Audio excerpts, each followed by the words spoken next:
વડોદરાના વાઘોડિયા સરકારી હોસ્પિટલમાં સારવારમાં બેદરકારીના આક્ષેપ વચ્ચે એક પુરુષના મોતની ઘટના સામે આવતા મામલો ગરમાયો છે। મૃતકના પરિવારજનોએ હોસ્પિટલમાં સમયસર સારવાર અને જરૂરી સુવિધાઓ ન મળવાના ગંભીર આરોપ લગાવ્યા છે। મળતી માહિતી મુજબ વાઘોડિયાના મૂળ કામરોલ ગામના મહેશ રાઠોડ પોતાના બહેન બનેવી સાથે વ્યારા ગામે રહેતા હતા। અચાનક તબિયત બગડતા તેમને સારવાર માટે વાઘોડિયા સરકારી હોસ્પિટલમાં લાવવામાં આવ્યા હતા। મૃતકના પરિવારના આક્ષેપ મુજબ હોસ્પિટલમાં ઓક્સિજન, આઈવી સેટ, સિરિંજ અને નીડલ જેવી જરૂરી સુવિધાઓ ઉપલબ્ધ નહોતી, જેના કારણે ડોક્ટરે બહારની મેડિકલ સ્ટોરમાંથી સામગ્રી મંગાવવા જણાવ્યું હતું। પરિવારનું કહેવું છે કે સમયસર ઇમરજન્સી સારવાર ન મળતા મહેશ રાઠોડનું મોત થયું છે।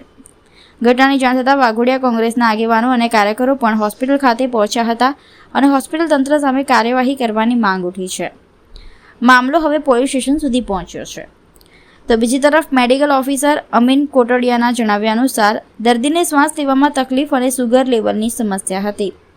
પ્રાથમિક સારવાર બાદ દર્દીની ગંભીર સ્થિતિને ધ્યાનમાં રાખીને તેને એસએસજી હોસ્પિટલ ખસેડવાની તૈયારી કરવામાં આવી હતી, પરંતુ 108 એમ્બ્યુલન્સ સમયસર ન પહોંચતા સ્થિતિ વધુ ગંભીર બની હોવાનું જણાવ્યું હતું। હાલ મૃતદેહને પોસ્ટમોર્ટમ અર્થે જરોદ રેફરલ હોસ્પિટલ ખાતે મોકલી વધુ તપાસ હાથ ધરવામાં આવી છે। બેદરકારી છે એ તમને આના દ્વારા સાબિત થશે કે પીએચસી સેન્ટરની જગ્યાએ સીએચસી સેન્ટર બનાવવામાં આવ્યું છે વાઘોડિયાને। 2.5 વર્ષથી આ બન્યું છતાં પણ પ્રાથમિક જરૂરિયાત છે આની કે આઈવીએફ અને સિરીઝ એ પણ એવી નાની વસ્તુ પણ એ નથી રાખી શકતા। તો મારે કહેવાનો આશય એ છે કે આ સરકારી હોસ્પિટલની અંદર આવી વસ્તુવાળું જો માણસ પેશન્ટને એના સગાને લેવા મોકલે અને ત્યાં સુધી પેશન્ટ એક્સપાયર થઈ જાય તો આ કેટલામાં આના માટે કોણ જવાબદાર, આના માટે કોણ જવાબદારી લેશે? મેં એમ કહું છું કે સરકારશ્રીની પણ કેટલી બેદરકારી છે।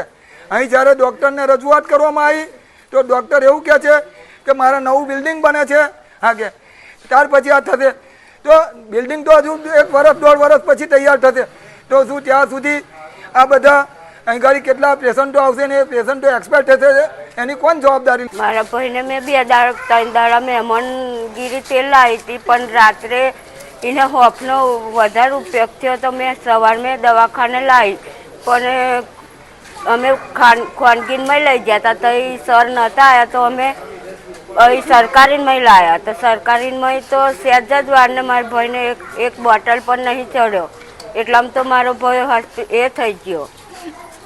હવે અમારે શું કરવાનું? અહીં આગળ શું નામ છે તમારા ભાઈનું? મારા ભાઈનું મહેશ નામ।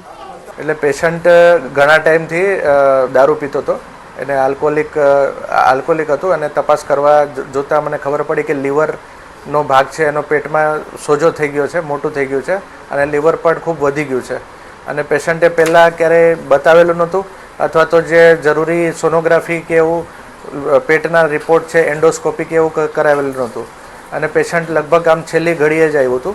તો પેશન્ટને શ્વાસની તકલીફ થતી હતી તથા એને શુગર ડાઉન થઈ ગયું હતું, તો એને શુગરનો ગ્લુકોઝનો બોટલ ચડાવીને એને સમજાવવામાં આવ્યું કે જેમ બને એમ વહેલું જલ્દીથી એને એસએસજી મોટા હોસ્પિટલમાં લઈ જાઓ એટલે એમને આઈસીયુ સારવાર મળી રહે અને એને ટ્રીટમેન્ટ ચાલુ કરી અને 108માં અમે ફોન પણ કરી દીધો હતો, પણ અહીંયા ગાડી 108ની અત્યારે જે એમ્બ્યુલન્સ છે અહીંયા હાજર નથી, એટલે બીજી જગ્યાએથી બીજા સ્થળેથી થોડું દૂરથી આવતી હતી એટલે 108ને આવવામાં વાર થઈ ગઈ, 20 થી 25 મિનિટ થઈ ગયું। એ દરમિયાન પેશન્ટ થોડું સિરિયસ પડી ગયું અને એને બચાવવાની પૂરતી કોશિશ બધી કરી, એને ઇન્જેક્શન આપેલું છે, ઓક્સિજન દવા એ બધું આપેલું બરાબર, પણ પેશન્ટ એક્સપાયર થઈ